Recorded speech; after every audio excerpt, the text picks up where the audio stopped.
Thank you so much to everyone who's joined. I just admitted a lot of folks from the lobby, so I think this is probably a good time for us to get going here. Um, Welcome. It's such a pleasure of mine to introduce you to our team and welcome you to our webinar on achieving grid resiliency with thermal energy storage.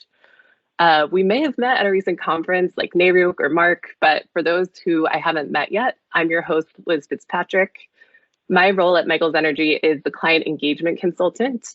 So I connect our amazing team with utilities, commissioners, and decision makers to help them reach their decarbonization goals. Today, you will hear from two of my colleagues, and I will be moderating the questions and answers portion. So if you look at the top of your screen, there should be a little Q&A icon. Feel free to ask questions throughout the webinar. We'll have some pauses throughout and then additional time for questions and ideas at the end as well. All right, so now I'm going to turn it over to Stan to introduce himself.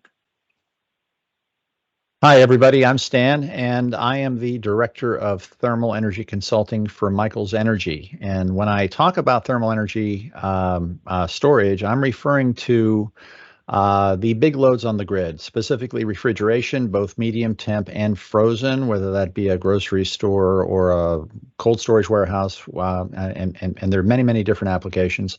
And also I'm talking about air conditioning, air-conditioned buildings, and that also includes, by the way, data centers, which are a growing concern on the grid in terms of demand. And so this is really a demand management tool. It helps create flexibility, helps you, balance the grid. That's what we're going to talk about today. And I've been doing this for a decade, and I'm a patent holder in the field, and I'm pleased to also mention that Michaels is now filing its patents, which we're doing on Monday, around this space, and I'm excited to be here. And I'm Jeff Ihnen, CEO with Michaels Energy, and I want to give you a little bit of background. I got interested in energy efficiency back in the days of energy shortages in the 70s and 80s. I remember car sizes being shrunk by 50% in the early 1980s. And believe it or not, natural gas bans are not new.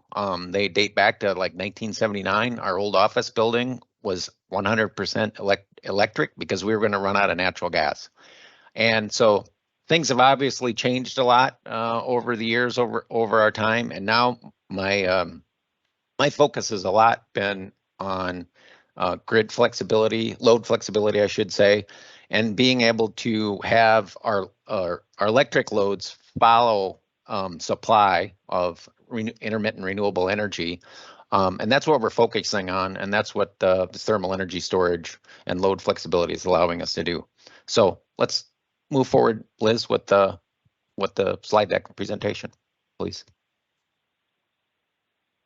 So I'm going to give a brief overview of who Michaels Energy is and what we do, what our footprint is, and I'm going to talk a little bit about our energy transition. And with that transition, I'm going to transition the presentation over to San, who will give talk in detail about the thermal energy storage offering that we're rolling out. So who we are, we're a veteran-owned small business. We've been in business for close to 40 years. I've been with the company since 1996. Again, I have great passion for energy efficiency. That's shifting the load management to one, keep prices in check, and two, provide a more reliable and safe grid for consumers. And so we're energy consulting primarily. Our strengths have been in engineering, and over half of our staff is engineers. And our niche has always kind of been custom efficiency, strategic energy management, load management. We've always been focused on systems and meeting loads within buildings, whether it's chilled water plants, refrigeration, heating systems, and we're expanding that now out to the grid, and thinking about when and how is energy generated and put on the grid, and how can we manage load in buildings to level that out. And our niche is minimizing waste and maximizing value. And we don't want to waste energy in buildings, but we also don't want to for example, where there's overgeneration of renewable energy, we don't want to have to curtail that renewable energy. We can store it and use it in periods of shortage. So we deliver programs, load management programs, efficiency programs, and we evaluate them across the country. And here's our footprint. I'm not going to go into every state or anything like that. The different colors just indicate where we do research and evaluation. The light green states. The dark green is where we implement load management, energy efficiency programs. The gray states are where we do some of both, depending on the utility client. Next slide, Liz. Thanks. So this is, mirrors the last slide with our map, some of the utilities that we work for across the United States. And these are our program delivery load management clients. Then also on the research and evaluation side, do a little more work for the regional energy efficiency offices and some of the state agencies, and even federal and national agencies like PNNL in research and evaluation technologies, programs, things like that. Next slide.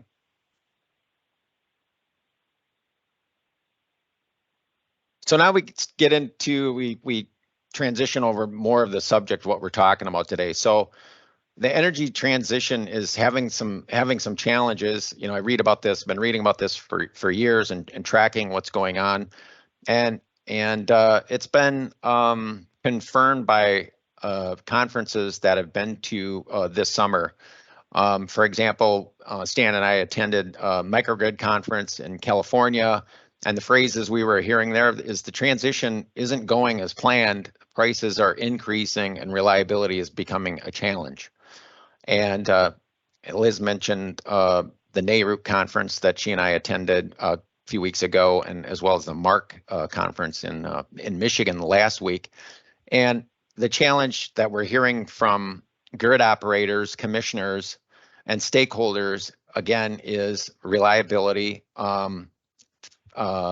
concerns with rapidly closing thermal power generating resources, and expenses or cost affordability for the lower income folks who are challenged to keep the lights on, so they're not trading off food and pharmaceuticals to pay their energy bill, because they have to pay their energy bill so they're not evicted and things like that. And that's feedback we learned from the consumer advocate group and at the NARUC. And then of course we have extreme weather conditions. There's been plenty of that this year, both in winter and in summertime. So, and we believe storage, again, load flexibility, we have to have more load flexibility. Utilities need to promote it, and through rate structures and things like that. And we're seeing some of that innovation happening now when we're moving into that and taking advantage of it. So next slide, Liz.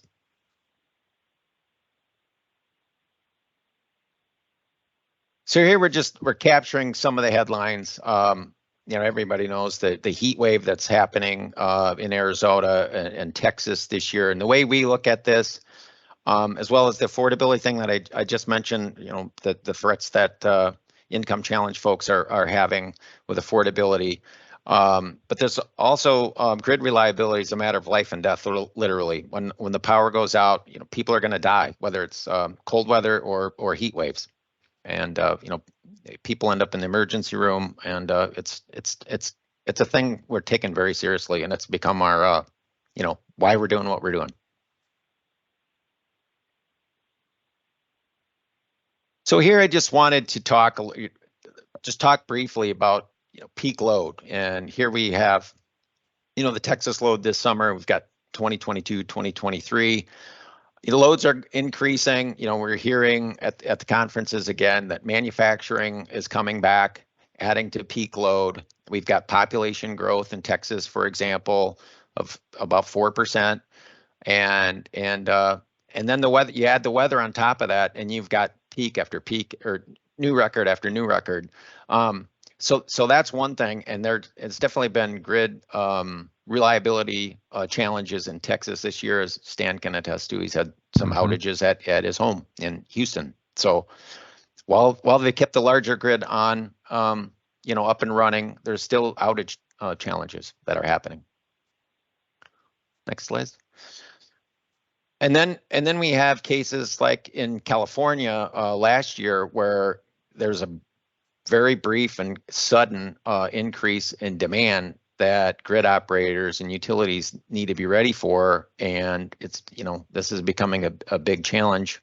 And the California grid, as people know, came within a few hundred megawatts of going down last Labor Day weekend of 2022, and then and also in Arizona, for example, this summer, a new demand record was set on a Friday, and the very next day on a Saturday, they exceeded that peak record by 5 percentage points. That's a lot compared to operating margin or capacity margin that the grid's seeing today. So there's a lot of surprises that are happening, and it's not just the summertime either. Elliott last winter, PCM, exceeded the actual demand exceeded day ahead forecast by 5 percentage points, and natural gas generation was having problems because of the demand on natural gas. Load management programs were having challenges because people are at home and they weren't there to do their manual load management. So there's a lot of surprises that are coming our way, and we need to mitigate and have plans to address those needs and build that margin back up so we're not living on the edge so much, so to speak. So with that, I'm going to transition over to Stan, who will take it away from there. Great. Thanks, Jeff. I want to invite folks, if you do have questions, we do have a questions tab. Just go ahead and post it, and we may take the questions along the way, or maybe at the end. We're certainly planning to answer questions at the end. So feel free to post a question along the way if you do have one. So path forward. Okay, renewables are causing us to do one thing: focus on demand. There's no question about it. Where I think a lot of utilities, and this isn't a statement about all utilities. I think every utility is a little different based on where you are in the clean energy transition. And, California is certainly, way down the road.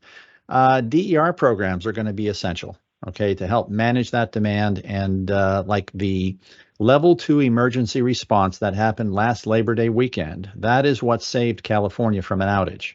So, being able to have resources that you can call on, of course, very, very important. Resource adequacy, looking at low-cost storage. And we're going to talk a lot about behind-the-meter grid scale.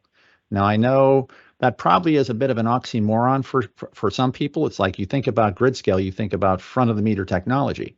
Well, front of the meter takes time. There are transmission and distribution investments required. And from a resource adequacy perspective, put your low-cost storage in first. That's just common sense. And so, the behind-the-meter technology, what we're advocating for here in terms of the different types of thermal energy storage you can use, no transmission and distribution investments required. And we're going to talk about barriers. We're going to talk about accelerators. So how do you accelerate adoption? How do you accelerate demand response? So I'll talk about that at the end here, but we think we have to incentivize this the right way. You're not going to be incentivizing much with a KWH incentive. You have to look at KW and demand response type incentives, which we'll get to. So next slide, please.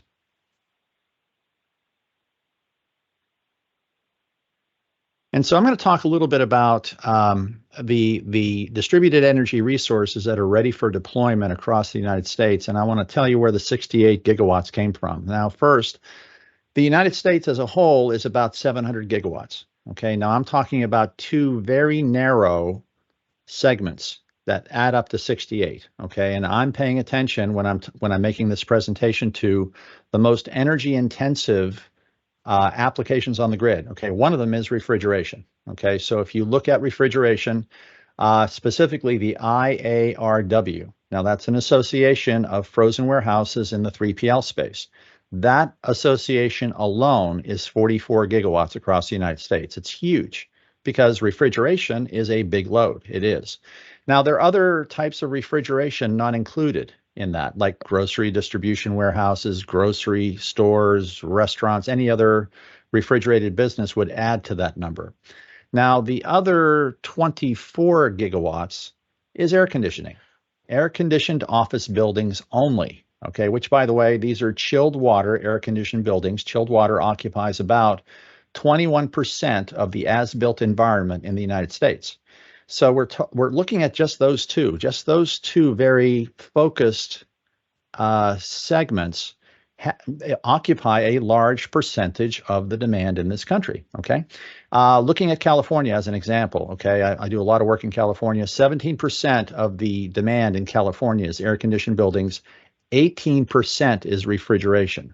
So roughly 25% of California is cooling load, okay? And that's where the opportunity lies, we think.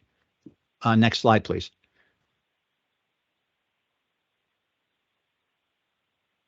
So our commitment with that as a context is we are committed to cooling consumption and that energy load on the grid, and we're on a mission to shift gigawatts, okay? So we're doing something called grid scale thermal energy storage, which is going into a utility district, finding the sites. I did a 2-county survey, by the way, found 38 sites, which together was 20 megawatts, okay, in 2 counties in California, as an example. So, and we're doing this because the grid needs it. And as I mentioned, refrigerated businesses, that's one of the biggest opportunities because that's where the big load is. And that's what you look for, in my opinion, behind the meter.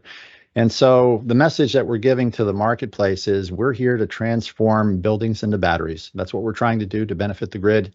As we go through this clean energy transition, we certainly need to pay attention to that to balance the grid. Next slide, please.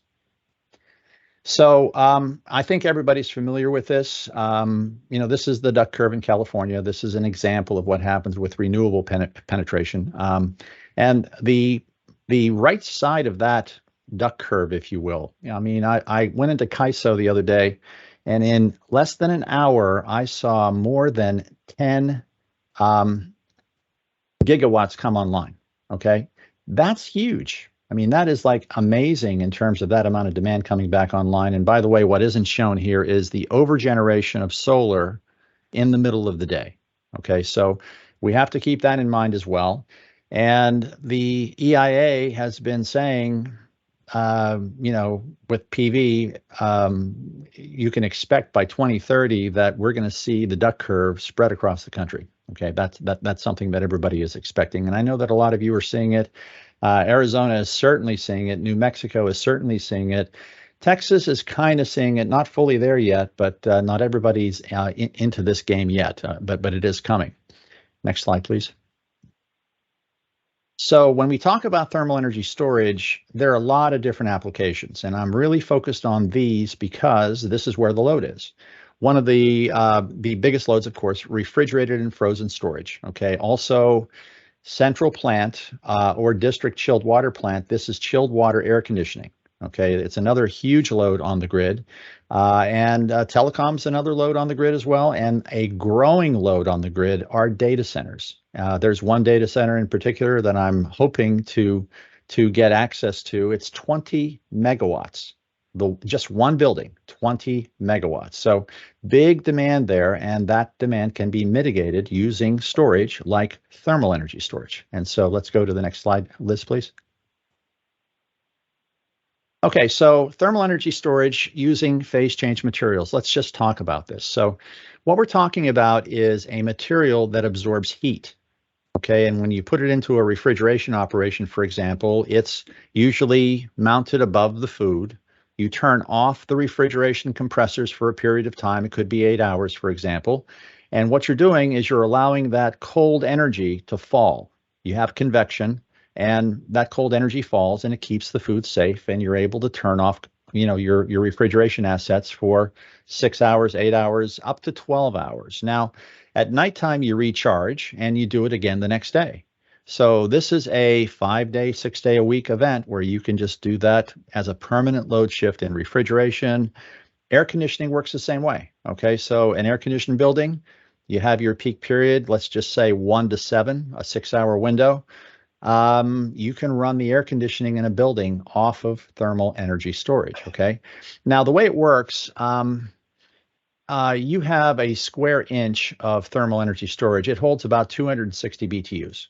And really what we have to do is just calculate how much mass do we need to put in place in order to carry so many tons of refrigeration, over a period of time. And there are different ways to actually install it, and I'll get into form factors and things like that in a moment. But it's very efficient storage and it's low cost. So in terms of cost effectiveness, if you look at the refrigerated thermal energy storage, we're talking about roughly 2 cents per kWh over a 20-year life. Now, if I compare that to lithium-ion batteries, which you would probably never use behind the meter, they're not exactly safe. You might use those in front of the meter. And if you look at just the lithium-ion batteries, not counting the transmission and distribution costs, you're looking at a 20 cent per kWh. Okay, cost, levelized cost of energy over 20 years. You got to replace those batteries, of course. You don't need to replace the thermal energy storage. It is a 20-year life product. Okay, that's something to consider. And the way we're doing it, and what makes us very unique, and I just got off of a call with Americold, we're doing customer installable PCM. So you take, like for example, for Americold, they're a large 3PL. You take the pallet, you install it, it installs with all of the IoT, all of the measurement equipment, everything all at once. There's very little involved in it, and so it scales easily. That's really the point. And let's take a look at what it looks like in refrigeration. Liz, there's an example. So that is a very shallow set of cells. Those cells are made of a thermoplastic, so the heat exchange happens very quickly. This is a non-mechanical device. It's passive. It just sits there. It absorbs heat. At nighttime, of course, you charge it. And that is forklift installable. My favorite way to install these is in a pallet. Okay, I can also put it in the rack system like you see illustrated here, also on the ceiling. So, we just have to get it in the space in the right places to maintain temperature. That's the point. And Stan, we've got a question for you here. So Allison Ross is asking, are you using passive PCM in the building or tanks with hydronic or refrigerant loops running through? The applications are different based on the application. Like, for example, I'll run through a couple for you right now. Refrigeration, there are no tanks. It's passive. It's built right into the architecture of either the building, like a grocery store. It would be mounted on the ceiling. Here, we could put it in the rack, or we can put it on a pallet in a cold storage warehouse. Now, in an air-conditioned building, and this is how we do it. Now, the traditional way of doing it is in a tank, okay? And you have a tank, it makes ice at night, and then you have a heat exchanger for the building, and you're able to turn off your centrifugal chillers that might be like 1,400 ton hours, and you're able to turn those off during the peak period and then, run on the ice. And that's the traditional way that CalMac has done it. And CalMac has been doing this for 30 years. Now, the way we like to do it is we use something called an ice brick. Okay, so an ice brick is 14 foot long by 20 inches wide by about 10 inches deep. Now, the reason the ice brick is important is I can take that ice brick through a 3-foot door opening. I can't take any tanks through a 3-foot door opening. I have to deconstruct the building to get those tanks into the cellar, okay, or into the basement of the building. So we use those bricks. They're about 10 ton hours per brick, and you can build walls with them. You can distribute them around a chilled water loop in a district. And they're easy to retrofit existing, ice installations for an air-conditioned building. So we prefer ice bricks, and the other reason we prefer ice bricks is they work really well in a data center. Okay, a data center has a lot of heat. We can configure the ice bricks in a way where we are either taking partial load, in other words, having the the chiller, if you will, the chilling plant for a big data center, maybe only run 25% of its capacity while we're using the ice, or maybe turn it off completely, depending upon the amount of storage required. So we're using a mechanical device in air conditioning. There is parasitic loss. And one of the key questions that you do want to ask whenever you're doing air conditioning, this is the most important question. There are a lot of vendors out there that do not use a nucleating agent. Okay, and what folks don't understand is you got to chill water down to 20 degrees to form your first ice crystal. That's called supercooling. So to avoid supercooling, you have to make sure your vendor, whoever they are, they're using a nucleating agent, which allows you to only go to 28 degrees to form your first ice crystal. Otherwise, these mechanical devices that are used in air conditioning, they can be very inefficient. Okay, so we're using a nucleating agent at 28 degrees in the ice bricks to actually, we use that for air-conditioned buildings and air-conditioned applications. And Stan, Allison has a part 2 here. So she's asking, how do you reject the heat from the PCM if you're not putting the heat back into the space? Well, the heat goes into these cells, for example, and then when you turn the evaporators back on in the refrigerated environment, basically there's heat transfer. Okay, this is designed, this is designed to be 8 times faster in heat transfer than a pallet of food. Pallet of food, for example, is wrapped in plastic and cardboard and whatever. And so this is naked to the air. And the thermoplastic basically is the same heat transfer value as water, which means you have naked water hanging there. Okay, so the heat goes in and out of those cells very, very quickly. And the evaporators are designed to extract that heat. That's their job. So heat is not going back into the space. The heat goes into the cells. In the ice brick, of course, the same thing. The heat goes into the brick, and then at night, that heat is extracted. Next slide. By the way, very, very good questions, Allison. Keep them coming. In terms of performance, this is the only product I know of in the world that allows you to do both efficiency and load. Now, I will say this is primarily a load product. It is not an efficiency product. Okay, so and I'm referring specifically to the refrigeration application, not so much air conditioning. Okay, so refrigeration is kind of peculiar because the designers of refrigeration design the compressors to never run at their design spec. They run at like 70 to 80% of their capacity.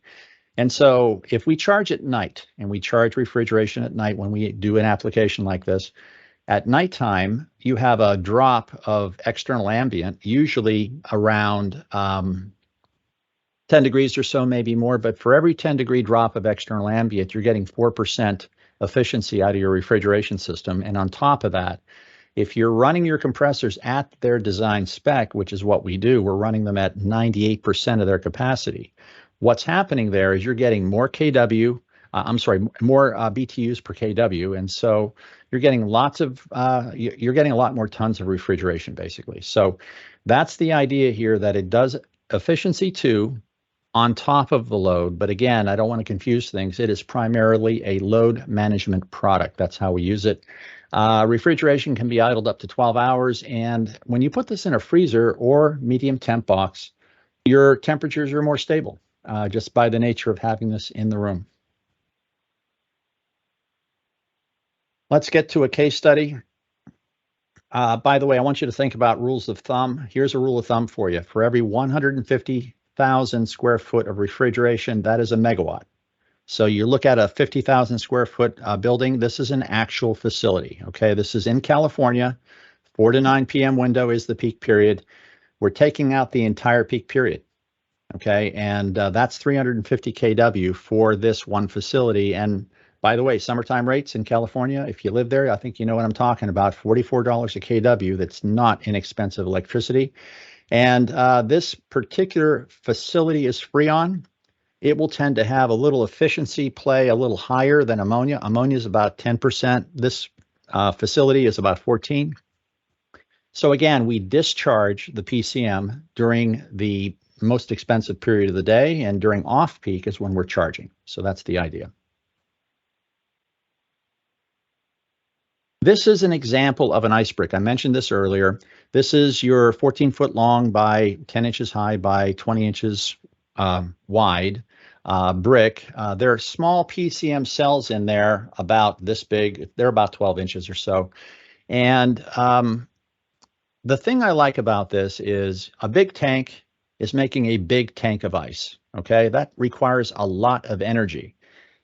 If I make my PCM 3/8 of an inch thick, that is the most effective diameter or thickness, because heat transfers in and out of it. If it goes thicker than that, what happens is the PCM becomes its own resistance.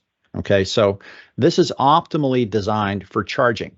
Okay, so it charges very, very easily, and that's where the efficiency gain, that's where you get the real savings. Okay, if you do not charge well with this product, with any PCM, okay, if you're not using a nucleating agent, you're not going to get the maximum savings. So this is a nucleated PCM at 28 degrees, and we use this to chill 45-degree water in a chilled water building situation. Okay, and this, by the way, qualifies for a 30 to 40% IRA tax credit. This is 90% round trip efficiency. This is DR enabled, so you can use this in a demand response program. There's VPP billing and reporting as well, with all the on-site management and control and metering and communication and cloud-based analytics. Next slide, please. Now, here's an idea I want to just mention. I don't know if a lot of utilities do this, but I know of one that does. They own a district chilled water cooling system. So they have a chiller plant, as you can see there in the diagram. They have a loop. That loop basically supplies 40 customers, 40 different buildings. It has about 75,000 ton hours. It's not a small system, okay? And so this is one way for you to have a great deal of flexibility in balancing the grid. If you had a big system like this put in place, and you can grow this over time and add customers. And the nice thing about the brick system that I just mentioned, okay, I can distribute those bricks throughout this cooling system. Now, what that does, if I do not have the bricks distributed, I have to run those tanks in the central chiller plant. I have to run those tanks and distribute water at 37 degrees. For it to get to the last building at 45 degrees. So for air conditioning to work in a chilled water building, 45-degree water is what I need. It comes back at roughly 55 degrees. And it's chilled and it's pumped, etc. So if I put those bricks out there with the 28-degree PCM, you can run that chilled water plant at 45 degrees. You don't have to send water out at 37. It's less expensive. It's more efficient. If you already have a district cool chilled water system as part of your utility strategy to balance the grid, great. You can use those bricks to help you add customers or whatever.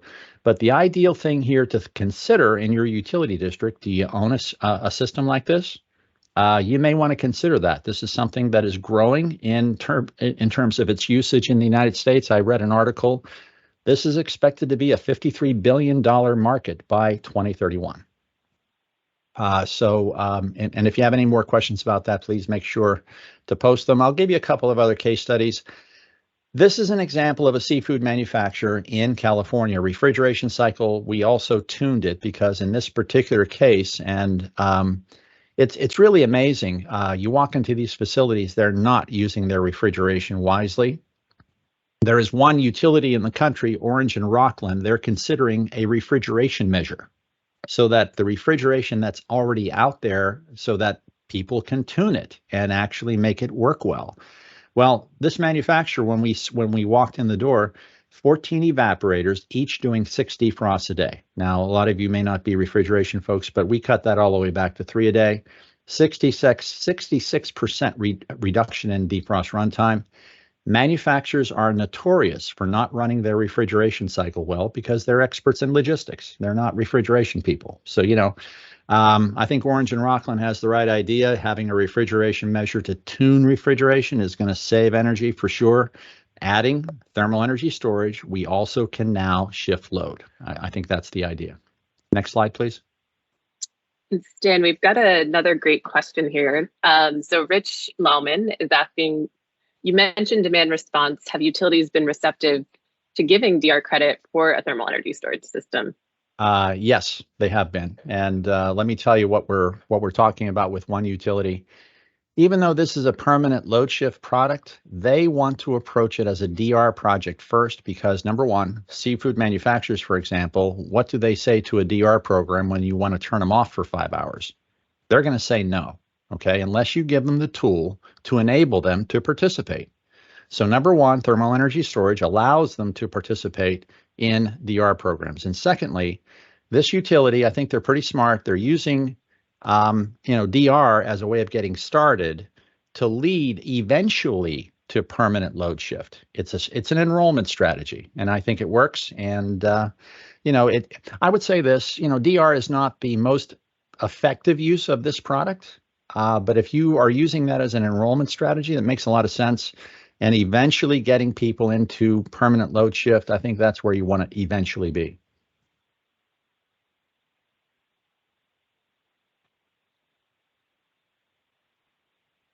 Okay, now you can put this in smaller boxes too. So you have a grocery chain. Yeah, we can put this in a smaller box. The savings are smaller because the box is smaller. But if you're doing DR, one of the things that works in a small business is doing DR with refrigeration and also doing, setbacks on the air conditioning, et cetera. So we have the technology to do that, like in a restaurant or in a supermarket, et cetera. And so here again, we're doing defrost reduction. We're saving about 20% in terms of energy consumption. And of course, we're shifting load. And the questions just keep coming. So I'm going to ask Keep them another going. one for the group. Yeah, I'm not able to see the questions, Liz. So just keep them coming. Go ahead. Okay, perfect. So from Mark Leiden, the PCM cycles on a periodic daily basis, approximately how many cycles constitute one brick's lifetime? When you mix, well, first of all, one brick is water plus a nucleating agent, and it's operating at 28 degrees. So how many cycles are you going to get out of water to freeze water? Okay, you're going to get an infinite number of cycles because water is probably the best PCM agent there is. Okay, so there is no number of cycles for water. Now, if you're using a weird PCM, which I don't like soybean oil, a lot of people are into organics. I'm not into organics. They're flammable. They break down. So you have to look at the life. Okay, 20-year life, a water-based application is the way to go because there really isn't a limit in one brick's lifetime. At least the air conditioning brick that you're referring to, there is no limit in terms of the life. I think 20-year life is expected. Stan, you might want to add about not cycling once a week to make sure we freeze 100%. Right?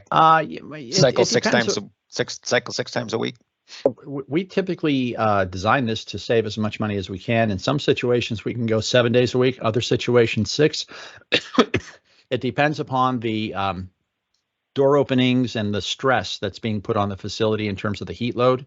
But certainly the 5 day a week, weekday thing is absolutely doable. We do 6 everywhere, and we can do 7 in certain situations.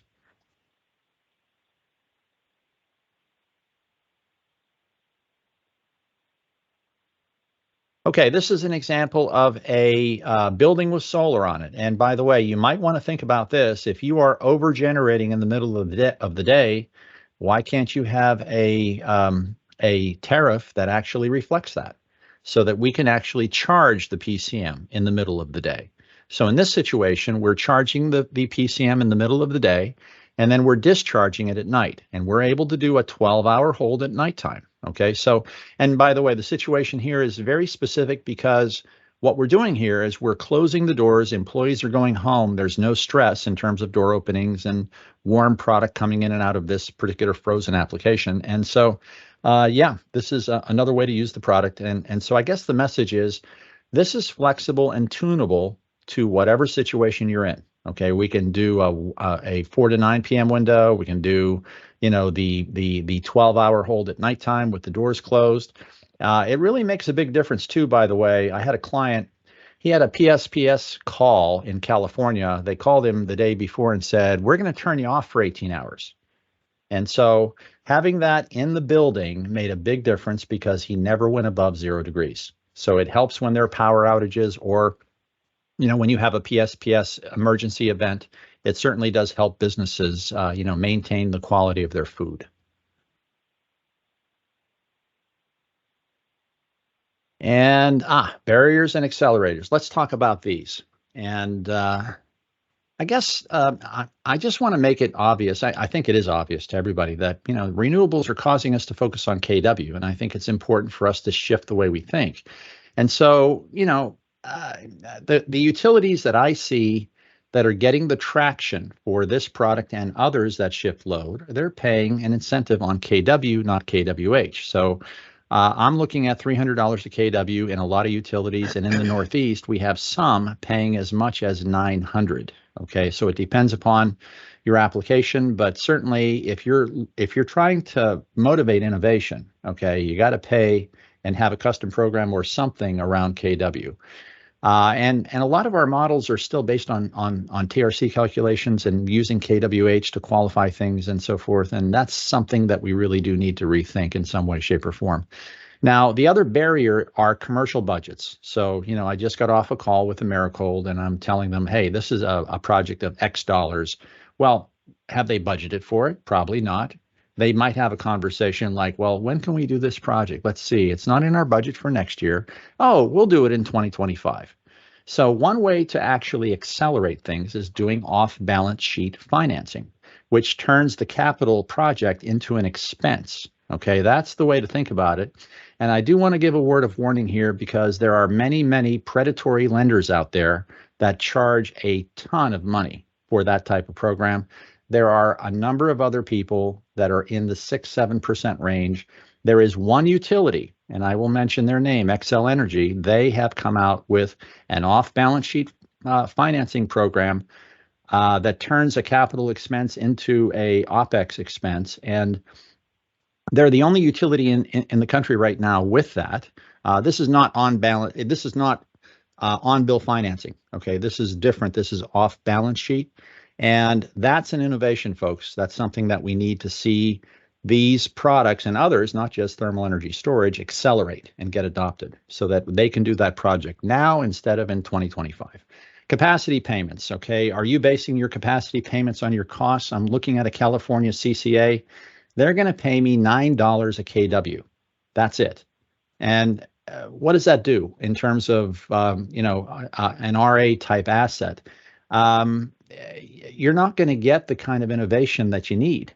Okay, so, the capacity auction prices are much higher. If I want to do a 10-year capacity contract to take megawatts off your grid, look at the capacity auction prices. That would be a big improvement over the current capacity payments that we're seeing, and it would help accelerate adoption. As a matter of fact, we were talking about this the other day, Jeff and I, and what if you based your capacity contracts on your outage costs? We're in a transition. So what if you did that for 3 years? What would that motivate? You would see a lot of entrepreneurs and a lot of people coming to you saying, hey, we want to take load off your grid and here's how we can do it. So, it's up to you to figure out how you're going to run, of course, your utility, but these are just some ideas that we're trying to share with you. Also, demand response payments, day ahead, hour ahead, 10-minute ahead, and immediate. We can do immediate in Freon facilities. That should be paid a higher price than a day ahead. Okay, and so that does happen for some people, but believe it or not, there are many utilities across the country that do not differentiate between those four windows of payment. And I think that if you're trying to motivate DR, again, and especially if you're combining this with permanent load shifting, which we're trying to do that with one utility, having them call before the permanent load shift window, that is something that can be done. But again, in terms of accelerators, this is an accelerator. Okay, 10-minute notice, immediate notice should be paid much higher prices than day ahead notice for sure. Good questions, everybody. I wanted to give you an estimate just to show you what this might look like. So let's talk about a megawatt. Okay, we have a megawatt that we can do on a 150,000 square foot facility operating at 0.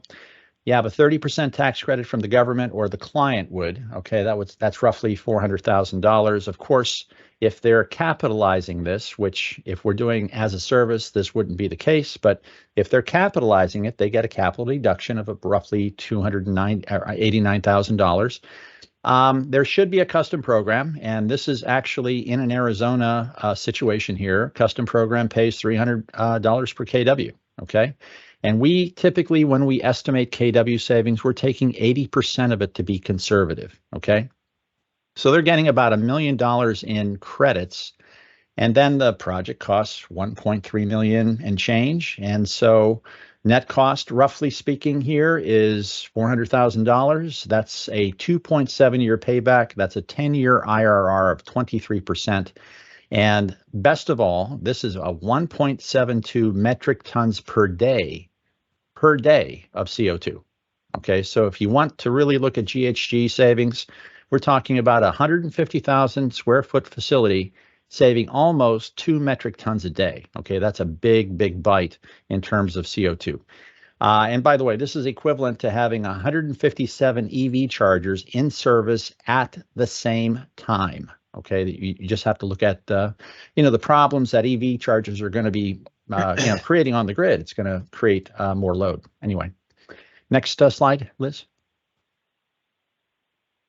So I think I've talked about all this already, and I think we're getting ready for questions here. We're talking about shifting load. We're talking about demand response and emergency response. Those are big benefits for the grid. We're talking about creating resilience. That's basically what you're going to be able to do with this in terms of megawatts of capacity and long duration storage. This is utility proven technology. Been lots of studies done on it. It's been around for 30 years. Levelized cost of energy. Again, the main message here is behind the meter, go there first, get this kind of storage in place. And of course, the tax credit. Right now, I have to say that has really made all the difference for this specific technology. Next slide, please. All right, so I think by the way, great questions, everybody, but let's just pause and see if there are any others.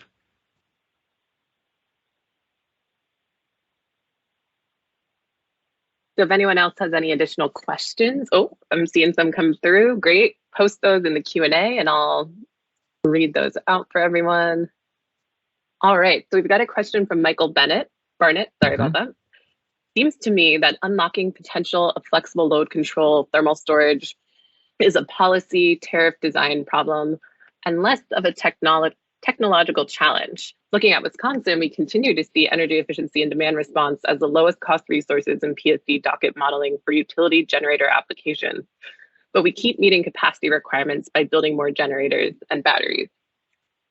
Does FERC 2222 help to overcome these policy barriers? Great question. Jeff, do you have you want to take that one? I do have a comment about that, which is, you got to have a time of use tariff. Okay, a load management tool doesn't do you any help without having a tariff that is time of use based. Okay, and so a 12-hour window in Wisconsin, not my favorite way to implement thermal energy storage. 8 hours is preferred. We can do 12. It's more difficult. Jeff? Yeah, I am not the FERC 2222 expert. I started chuckling like, oh man, that's over my pay grade, I guess. But I know, the utilities in the MISO territory where we are, are working on, figuring that out and how to handle that. I mean, it's a big issue, distributed energy resource integration and how to monetize that is a big challenge. And I think going back to what Stan was saying, in my opinion, it's a lot easier to put the price signal, or whether you want to call it a signal like it's real time or not, or just permanent, semi-permanent tariffs, meaning seasonal or whatever. It's a lot easier to put the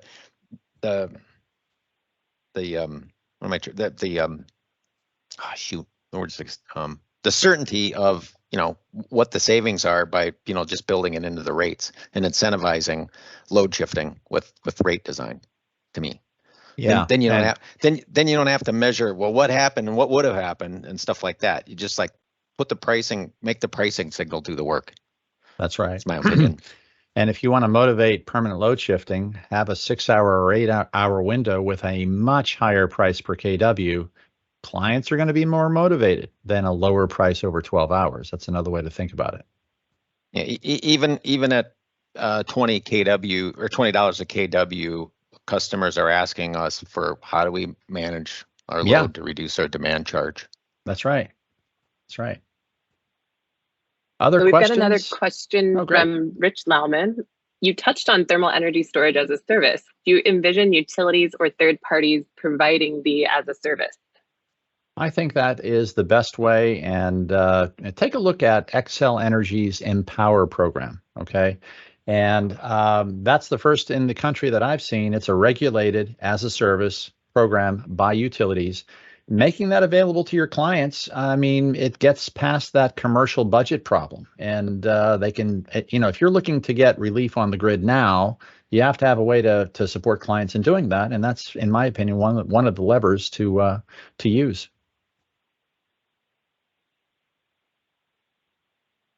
So feel free to keep posting questions in the Q&A box. I'll switch us to the next slide because we do have some questions for you all as well.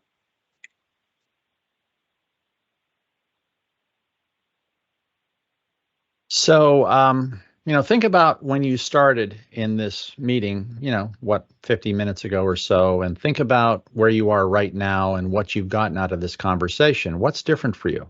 This is more of a learning question. We're kind of interested in, how has this come across? What's landed for you and what's different for you? So if you wouldn't mind just posting a few things, this would be good feedback for us.